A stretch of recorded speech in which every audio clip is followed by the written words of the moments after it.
Yo, right here.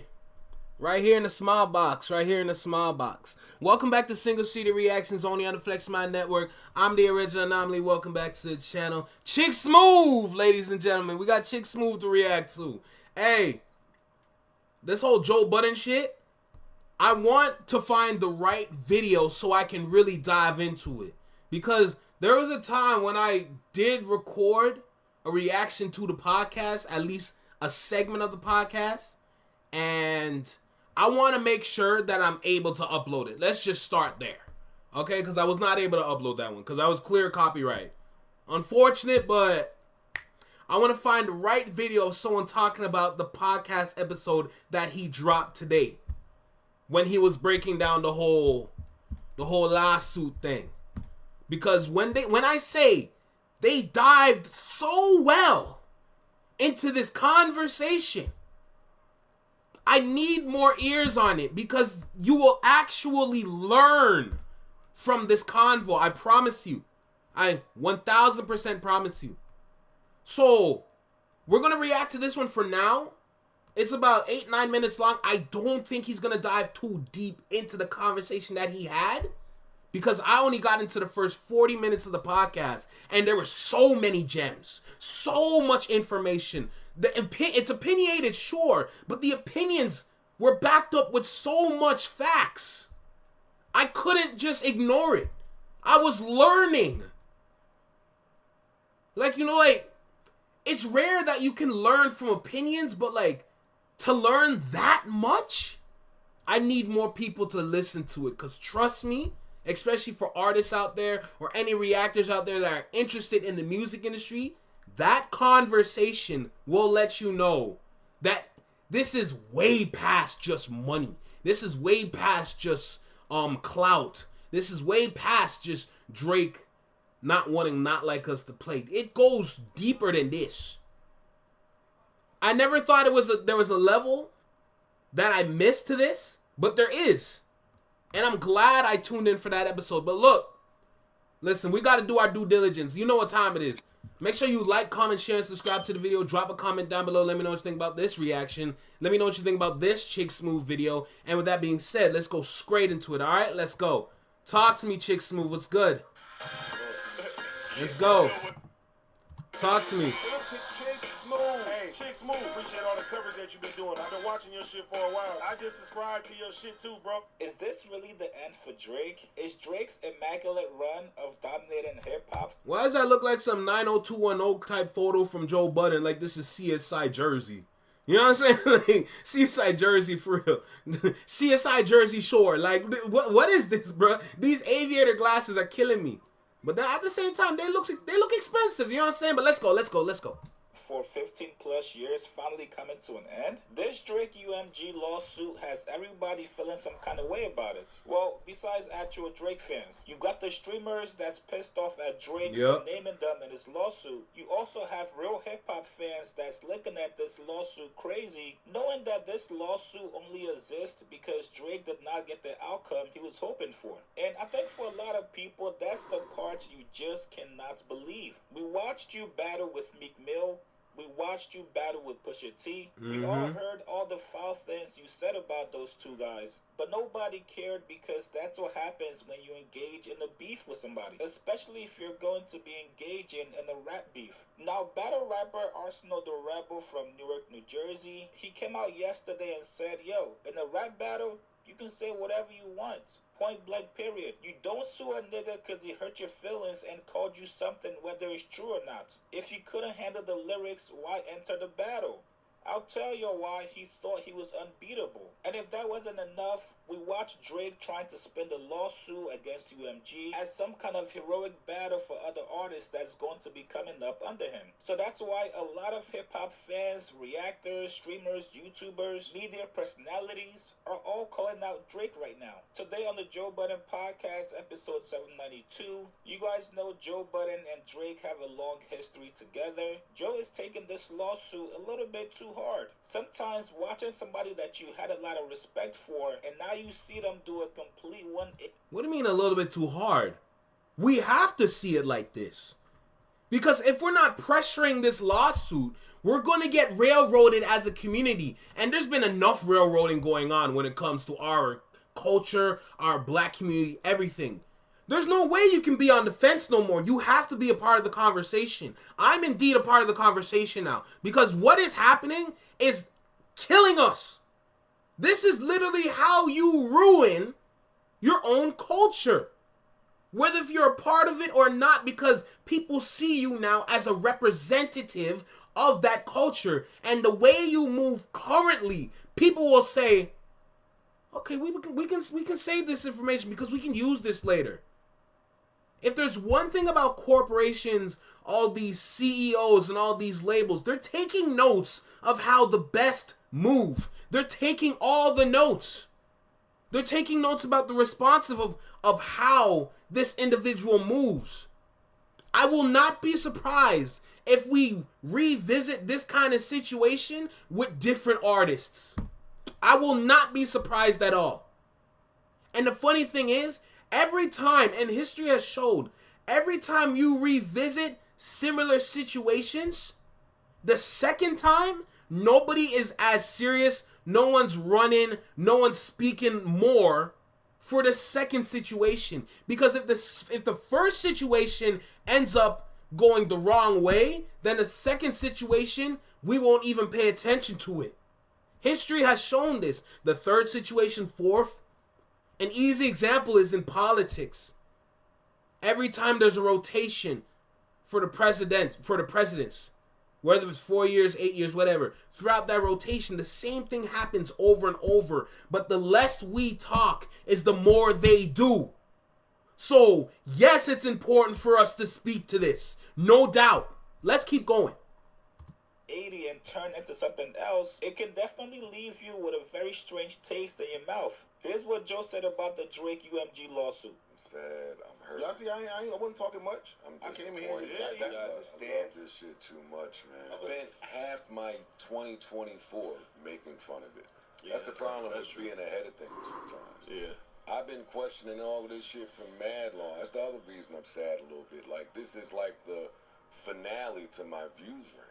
Yeah. Damn, man. Like, this is an entire closed chapter that played out. Damn. Like, I just been reminiscing, and when I first got introduced to this nigga's music during the MySpace days, I'm in the car like, damn, MySpace. I put the playlist on. Oh shit, that was old school Charlene. Look back in his bag. Back in his bag. Oh my God, it's sad, man. I put a little playlist on too. Damn, did you? Yeah. To remember the good times?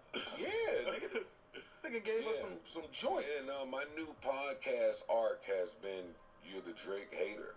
That's true. But the people that know, like, damn, man, it's over for my man. That's that guy. I mean, we're jumping ahead, but you can't listen to the old shit no more? Like, It's not the same. it's not the same. All Yeah. that shit, It's that's the been problem. corrupted. Damn. Yeah, that's the problem. Like, Hinge. he's stepping on his own dope. Mm. That's the problem. But he's cutting his own shit. Like, he's having too much of an impact on his own fall off from his style of jumping. Like, this God damn it, this shit says harassment marks. Yeah, no. As somebody who just went through something with harassment, it's like, oh, you got extra Karen-y. It's like, no. Some Karens out there in the world, my friend. Yeah, but then that's hip-hop fault. That's the label's fault. Everybody play a part. It's the fans' fault. This shit's sad. It is. I'm so sad. I was contemplating coming in here and not talking about it at all. Honestly. Like, I was going to let y'all just, and I'm still might. I was going to let y'all have it. I don't need the blogs clipping me up. Like, And this is only the beginning of the conversation. This is how they introed the convo. This was a very long conversation. I didn't even finish it. And I was 40 minutes in. Trust me, it's worth it to listen to. however I personally feel about it, I want to be able to personally feel about it, but I'm hurt like it's me. I'm hurt like it's me in the suit, nigga. That nigga was, oh God. Nigga, Paris Morton music. The fuck are you talking about, nigga? I started remembering the first time I started hearing these songs. It's like, yo, dog, man, let the legacy be the legacy. Like, at what point does PR come in? At what point do you factor in how you look and the effect this has on your fans that ain't just these new streamer that since you've been pandering, all of them niggas. I ain't talking about that. I'm talking about back in the day when the bitches was quoting, nigga. Come on, my God. So far gone. For years you put it on. Stop playing with me down the highway. Oh, I'm in rare mode. He is the one that throughout multiple songs was telling you for years about why he could never go independent. He was the one for years telling you how great of a relationship that he had with Lucien and Universal. Yup. He has thrown his status in every artist's face. Yup. That's true. To say, I am in a different position. Yeah. The game is the game, and no, you are not.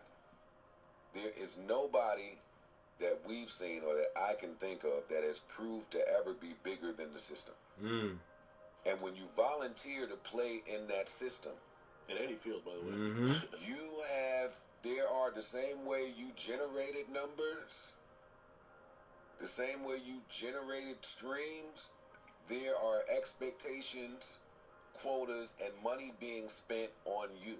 You have been the proof of concept for their matrix.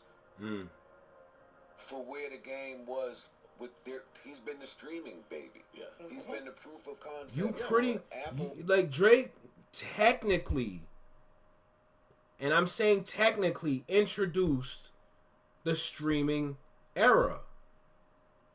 So he is literally the poster child for streaming. If I want to just add that to the convo. A lot of people don't really realize these things.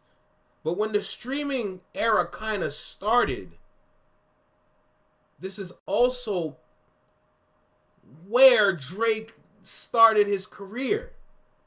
He was the perfect artist to stream. A cross between R&B and rapping, we can ship this no problem because you're getting best of both worlds. The issue is that he's drowning in his own ocean. You're drowning in your own success. You don't realize where you are right now.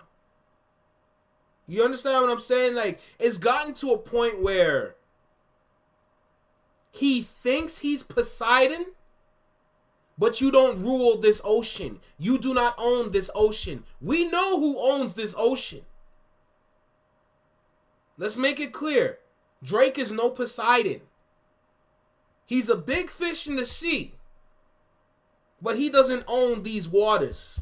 Facts. He doesn't realize that yet. He thinks what he's doing is right. He's like, oh, you guys can't do this. How could you do this to me? Because you're an artist. Just because you're a top charting artist doesn't mean you can't get dethroned. Let's make it clear. You cannot own the throne. You can occupy it, but you cannot own it. Because there's always going to be somebody new coming into the conversation to challenge you. It's up to you to either accept the challenge or be a good Christian and turn the other cheek. That is your option. You chose to fight the battle you didn't even understand. Your opponent studied you for years. He knows the ins and outs of you. Your opponent has a strong mind. He went to therapy to strengthen and fortify his mindset so that when he goes to battle, he does not get fazed by the lies. He doesn't get fazed by the deceit. And he doesn't get fazed by the fact that this king has loyal fans and loyal subjects that would die for him and will do anything and everything in their power to disrupt your royalty. Let's keep going. Spotify and the labels in terms of streaming. Correct. When the music business was in a disarray before streaming. So this dates back to the Napster fight to me. Not a lot of people know So about don't that one. ever think as proof of concept that it's all you, right? Like, and that's the difference for me in some of the examples I heard you say. With Floyd, there came a day where he knew it was all him. It's all me. The rest of y'all can eat, the town can eat, Vegas can eat, and he get those perks in Vegas. They treat him like, He does. hey, open up the stores. Now, even though Joe was just a little bit overly dramatic, there's a lot of fans out there that rock with Drake that's feeling the same way. Everybody out there has that one thing that will make them stop rocking with an artist. Something that makes them lose the aura that they had. For me personally, when I see an artist that I rock with go up on the stand and snitch on this man's, especially if you're an artist that spits some kind of gangster bar, your music just would not sound the same to me. And I have been seeing some of you guys saying, yo, chicks, I deleted Drake's music off my playlist. It's gone. I can't rock with him now. Now, with all that being said, I don't really think it matters if people in hip-hop stop rocking with Drake. It was just reported that Drake had his biggest day in over 4 months yesterday on Spotify with 43 million streams across all credits. Now, whether a lot of those streams comes from Drake's back catalog, it doesn't matter. He's still getting paid and will continue to get paid as... It does matter. I'm sorry, but it does matter. When you do not produce quality and people have to rely on your past work, especially if it's past Scorpion, there's a problem in the artist. There's a problem in the character. There's a problem in the brand.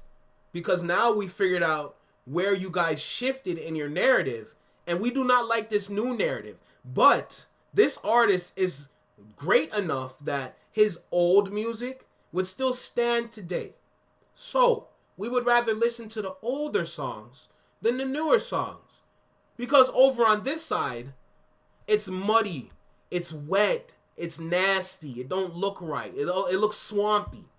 But over here, we have beautiful city streets that we can walk down. The weather's wonderful, the air quality's perfect, the sun is shining, it's not too hot, but it's hot enough to wear not sweater, but to wear a t-shirt and shorts.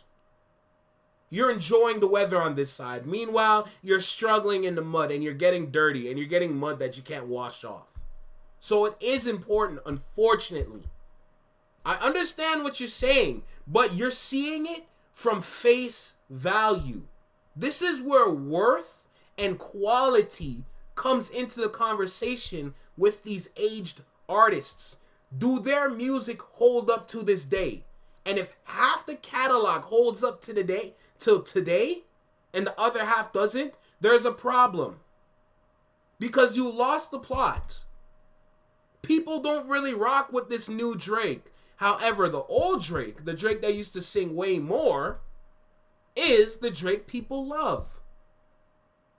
And if you analyze your own data, you can see that the old Drake is more prominent than the new Drake. So that would just mean you would have to revert back to that older you. Whether you guys like it or not, this man needs to take vocal lessons. Let's make that clear. Because he has lost his voice. If we're going to be honest, he has lost the voice. The tone is too similar in every song. It doesn't fluctuate. We need that fluctuation back. But let's finish out the video. The top rapper on the platform. And I'm gonna be real, I know some of you guys do not want to hear this, but Drake can definitely come back and never have to do any hip-hop or rap songs and he'll be good. So it's up to him to decide whether or not he still gives a shit about getting respect from hip-hop and hip-hop fans. There's a reason why Drake was dabbling in different kind of genres throughout his career. You guys get in the comments below. What do you guys think about Joe's comments on Drake's lawsuit? Are you guys still rocking with Drake? Like this video, subscribe to my channel. I'll see you guys later, man. Thank you for your video, sir. We appreciate you.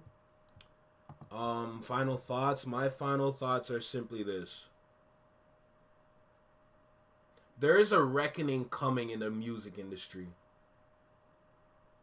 We already know all the heads, all the people at the top of the music industry have been shifting around and repositioning themselves. they're getting ready for a reckoning within the music industry because something is going to change. We at the bottom don't know what. The individuals that are closer to the top, like a Joe Budden, like a Ray Daniels, like Ebro, for example, these individuals are a little bit closer to the top. So the predictions that they make, we see the vision in them. But at the end of the day, we don't know exactly what they're going to do. We have to be prepared when things change because there's going to be a shift and a lot of us are not going to like it. Look, this is Single Seater Reactions on the Inflection Mind Network. Take care, be well, be safe, stay true, be you, live long, and long live. Peace.